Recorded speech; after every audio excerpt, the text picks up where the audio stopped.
합니다. 아멘. 오늘 출애굽기 11장 1절부터 10절까지 말씀으로 구별할 줄을 알라, 구별할 줄을 알라, 이런 제목으로 말씀의 은혜를 나누겠습니다.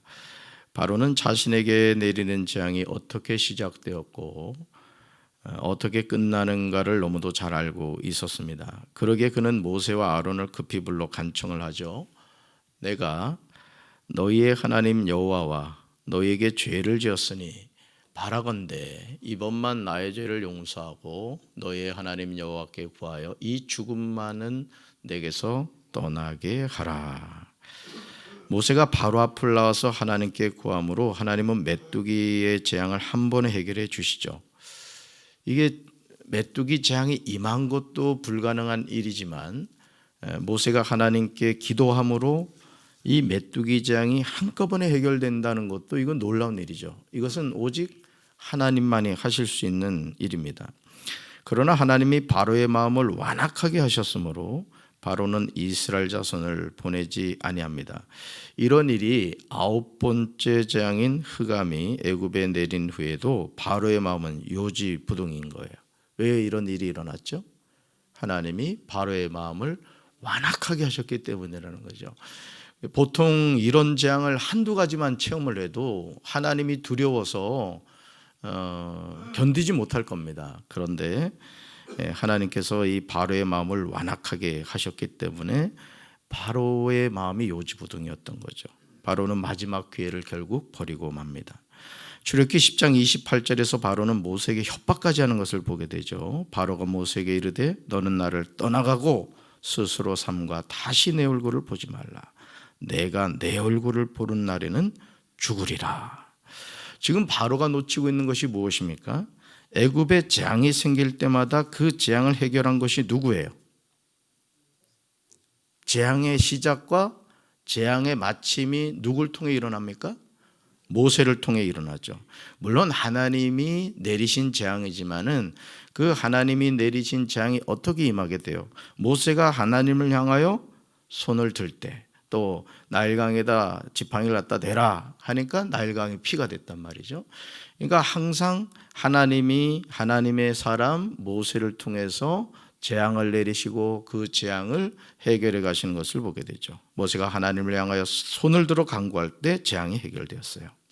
그런데 모세에게 자기 얼굴을 보는 날에는 죽는다고 말하고 있습니다. 이렇게 말하는 바로에게 모세도 다시는 바로의 얼굴을 보지 않겠다고 대답합니다. 그러면서 출애굽기 11장 1절에서 하나님은 모세에게 무서운 말씀을 하시죠. 자, 1절 같이 읽습니다.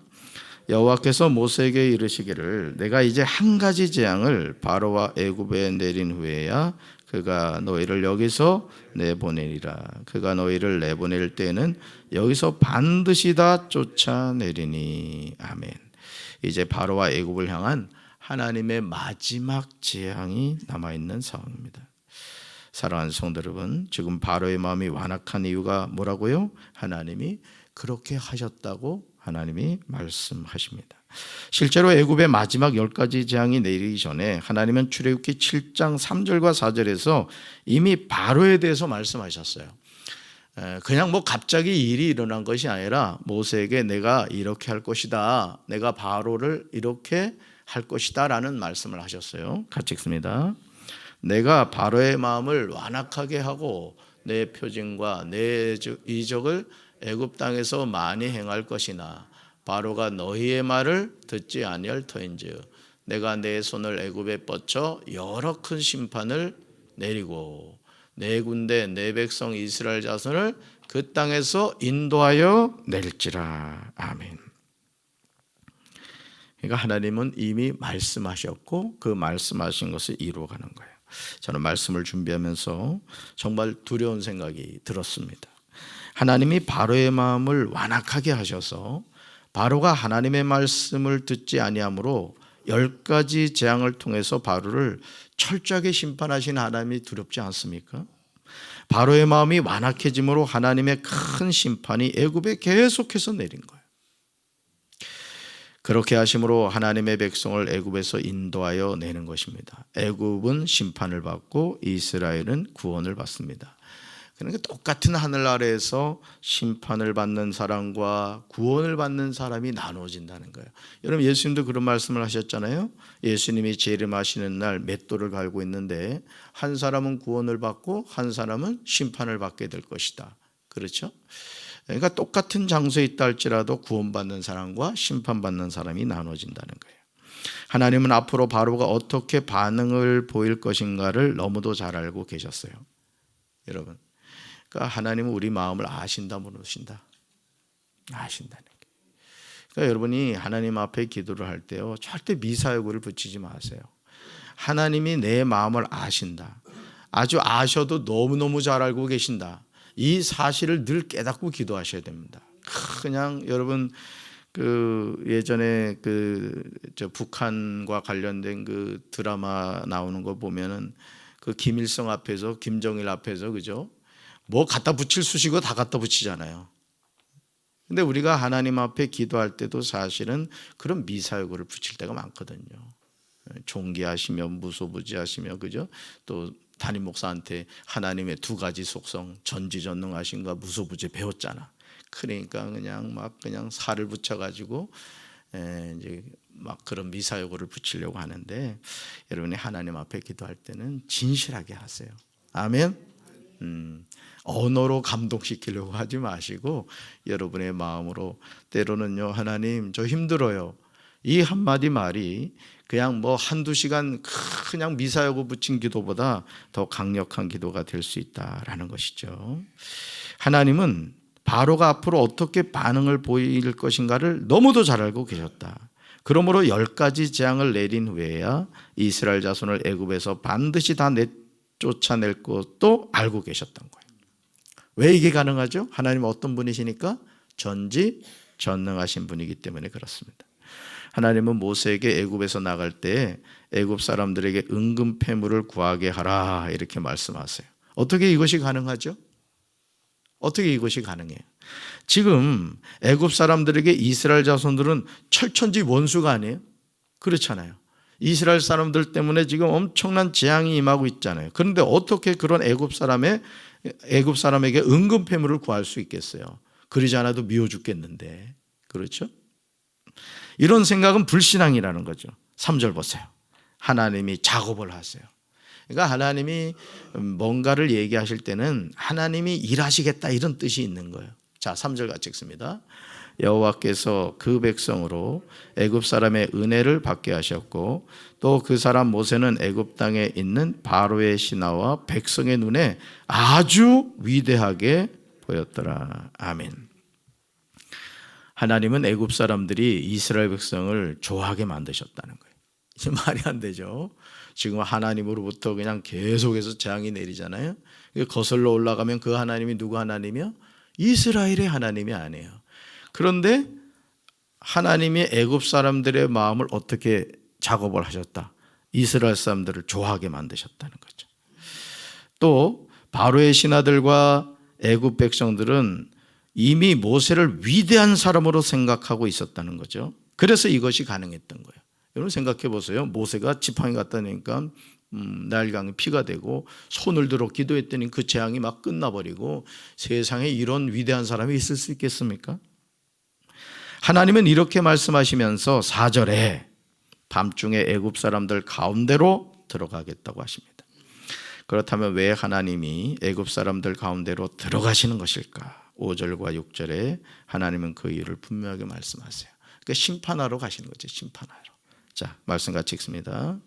애굽 땅에 있는 모든 처음 난 것은 왕위에 앉아 있는 바로의 장자로부터 맷돌 뒤에 있는 몸종의 장자와 모든 가축의 처음 난 것까지 죽으리니 애굽 온 땅에 전무후무한 큰 부르짖음이 있으리라. 아멘. 하나님이 내리시는 재앙에 대해서 끊임없이 도전하고 교만을 떨던 바로에게 돌이킬 수 없는 엄청난 재앙이 내리게 된 거예요. 그것은 애굽 땅에 있는 모든 처음 난 것은 죽게 된다는 사실이죠. 일로 말미암아 애굽 온 땅에서 이제까지도 없었고 앞으로도 없을 큰 곡성이 들릴 것이라고 경고합니다. 얼마나 두려운 말씀, 그렇죠? 그러니까 여러분, 첫 번째 나일강이 피가 되는 재앙부터 지금 장자가 죽는 이 재앙에 이르기까지 하나님이 행하시는 그 일을 보시란 말이에요. 그러니까 오늘도 우리가 하나님을 섬김에 있어서 이런 영적인 깨어남이 있어야 되는 거예요. 그러니까 하나님 두려워할 줄 알아야 됩니다. 뭐 저도 마찬가지고 여러분도 마찬가지고 하나님을 무슨 이웃집 아저씨처럼 생각하면 안 됩니다. 뭐 내가 뭐 필요한 거 얘기하면 그 들어주는 그런 분으로 생각하면 안 돼요. 물론 우리 아버지시기 때문에 공중 나는 새를 보라 들의 백합화를 보라 하물며 늙어보네 말씀하셨지만은 우리가 하나님 그분을 정말 두려워하는 마음을 가져야 됩니다. 예배를 드릴 때도 영과 진리로 예배를 드린다는 것이 그래서 중요한 거예요. 하나님을 하나님으로 인정하는 삶을 살아야 되는 거예요. 할렐루야. 자, 보세요.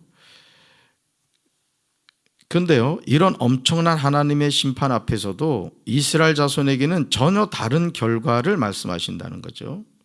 너무 다른 모습이 나타나게 되면 알려주세요. 여러분 7절 볼까요? 7절 같이 읽습니다. 그러나 이스라엘 자손에게는 사람에게나 짐승에게나 개 한 마리도 그 혀를 움직이지 아니하리니 여호와께서 애굽 사람과 이스라엘 사이를 구별하는 줄을 너희가 알리라 하셨나니. 그다음에 찍으세요. 여호와께서 애굽 사람과 이스라엘 사이를 구별하는 줄을 너희가 알리라. 애굽 땅에 있는 모든 처음 난 것은 죽는 상황인데 이스라엘 자손에게는 그 어떤 일도 일어나지 않는다는 거죠. 지금 애굽 사람들은 그냥 장자가 죽어서 다 그냥 막 애곡하고 지금 난리가 난 상황인데 이스라엘은 평안한 거예요. 이스라엘 자손들이 이 사실을 알게 될 것이라고 하십니다. 사랑하는 성도 여러분, 하나님은 지금도 하나님의 백성을 구별하고 계세요. 인생의 어떤 역경과 고난 앞에서도 하나님은 하나님의 자녀를 붙잡아 주신 줄로 믿습니다. 다니엘은 기도하면 안 된다는 왕의 법령이 내린 것을 알면서도 하루에 3번씩 기도함으로 사자굴에 들어가게 되었을 때 하나님은 천사들을 보내서 사자들의 입을 막아 주셨습니다. 우리가 생각할 땐 그렇잖아요. 하나님이 다니엘의 기도를 받으셨다면 아예 사자굴 속에 들어가지 않게 하셔야 된다 생각을 하죠. 그렇죠? 그렇지만 보세요. 그 다니엘을 어떻게든 처리하고 싶었던 그 다른 총리들이 다니엘이 기도한다는 걸 너무나 잘 알고 있었던 거죠. 그러니까 신앙적인 문제가 아니고서는 다니엘은 어떻게 해야 할 방법이 없다는 것을 알고 금령을 내리게 하죠. 그럼에도 다니엘은 그대로 기도를 해요. 그러면 아예 그저 처음부터 하나님이 누군가를 통해서 그것의 의도를 알게 하신다거나 아예 사자굴 속에 들어가지 않게 되는데 성경을 보면 분명히 사자굴에 던져집니다. 그런데 던져지는 것으로 끝났다 생각했죠. 대적들은. 그랬더니 어떻게 하나님이 일하셨죠? 이미 천사들을 보내서 사자들의 입을 막아주셨다라는 거죠. 오늘 저와 여러분의 삶도 마찬가지입니다. 하나님이 우리 삶을 지켜주신 줄로 믿습니다. 비록 내 삶이 멸망을 향해서 달려가는 것 같고 세상에서 버림을 받는 것처럼 느껴져도 하나님이 우리를 향하여 내미신 손길은 여전히 펼쳐져 있음을 믿으시길 바랍니다. 그렇기 때문에 믿음이 없이는 우리가 하나님을 끝까지 따라갈 수가 없는 거예요. 내가 하나님 믿는다고 하는데도 내가 어떤 음해를 당하고 말이죠. 사자굴 속에 던져진단 말이죠. 그러니까 하나님 믿어도 소용없네 이런 생각이 들 수 있다라는 거예요. 그렇지만 하나님께서 사자굴 속에 이미 누굴 보낸다? 천사들을 보내서 지켜주셨다라는 거죠. 모세는 8절에서 바로와 바로의 모든 신하가 모세에게 내려와 절하며 너와 너를 따르는 온 백성은 나가라 한 후에야 자신의 애굽에서 나가리라 하고 심히 노하여 바로에게서 나오죠. 하나님은 모세에게 앞으로 바로가 모세와 아론의 말을 듣지 않을 것을 알려주시고 하나님의 애굽 땅에서 하나님의 기적을 더하리라고 말씀하십니다. 출애굽기 11장 10절은 하나님이 이제까지 애굽에 내린 재앙과 하나님이 애굽에 재앙을 내리신 이유를 분명하게 설명하고 있어요. 정말 두렵고 떨리는 말씀입니다. 우리 10절 같이 읽습니다. 10절. 모세와 아론이 이 모든 기적을 바로 앞에서 행하였으나 여호와께서 바로의 마음을 완악하게 하셨으므로 그가 이스라엘 자손을 그 나라에서 보내지 아니하였더라. 아멘. 그죠? 이 모든 기적을 바로 앞에서 행했는데 이게 우리가 믿음의 눈으로 볼 땐 기적인데 바로와 애굽 사람들에게 뭐가 되는 거예요? 재앙이 되는 거예요. 재앙이. 그러니까 우리가 바라볼 땐 이건 하나님이 행하신 기적이다 이렇게 보지만 바로와 애굽 사람들에게는 재앙이 됐던 거예요. 이제 우리는 겸손히 자신의 마음을 점검해 봐야 돼요. 나는 완악하지 않은지. 그러니까 여러분 우리가 하나님의 말씀을 들을 때 참 그게 중요해요. 늘 말씀드리지만은 이 교통사고 이렇게 나는 곳 가보면요, 고속도로 이렇게 달리다 보면 그죠? 전 제일 싫어하는 표현 가운데 하나인데 이게 표지판에 뭐라 써 있어요? 사고 다발지요. 근데 아무리 눈 씻고 봐도 사고 날 지역이 아니에요. 그죠? 뭐죠? 방심한다는 뜻이. 자기 운전 실력을 믿는다거나 또는 뭐 저 일은 사고 다발하고 나는 상관이 없어. 그러다가 진짜 사고가 다발로 나는 거예요.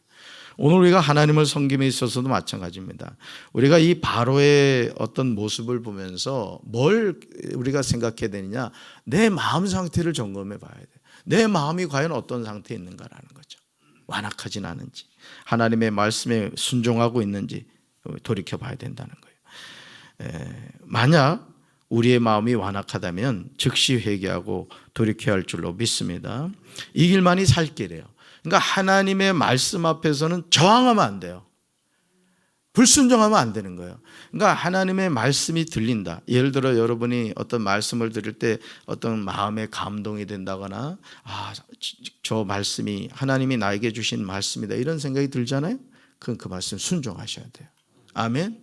오늘도 우리 사랑하는 성도 여러분들이 이 바로의 모습을 바라보면서 자신을 살펴보시기 바랍니다. 내가 하나님 앞에 겸손한지, 내 마음이 하나님의 마음에 합한 마음인지, 나는 말씀에 순종하며 살아가고 있는지 자신을 돌이켜보셔서 오늘도 말씀 앞에서 겸손히 순종하는 저와 여러분 되기를 주님의 이름으로 축원합니다. 가슴에 손 얹겠습니다. 좋으신 하나님 감사합니다. 오늘도 우리가 생명의 말씀을 들었습니다. 하나님께서 모세를 통하여 내가 애굽에 10가지 재앙을 내리리라고 말씀하시며 내가 바로의 마음을 완악하게 하겠다고 말씀하셨습니다. 바로는 자신의 삶에 또 애굽에 내리는 10가지 재앙을 보면서도 하다가 결국은 하나님의 무서운 심판을 받고 말았습니다. 우리가 하나님을 섬긴다고 하면서 과연 우리는 겸손히 하나님을 섬기고 있습니까? 우리의 마음이 완악하지는 않습니까? 주여 저희들의 마음이 변화되기를 원합니다. 하나님의 마음에 합한 삶이 되기를 원합니다. 그래서 주의 말씀 앞에는 이유를 달지 않게 하시고 불순종하지 않게 도와주시고 아멘으로 순종할 수 있는 우리 사랑하는 모든 성도들 되게 도와 주옵소서. 오늘도 하나님과 동행하는 축복된 한 날 되게 도와 주시고 아버지 하나님 지금 공사 중에 있는 시스템에어컨 공사가 하나님의 선하신 도우심으로 잘 될 수 있도록 도와 주시옵소서. 예수님의 이름으로 간절히 기도합니다. 아멘.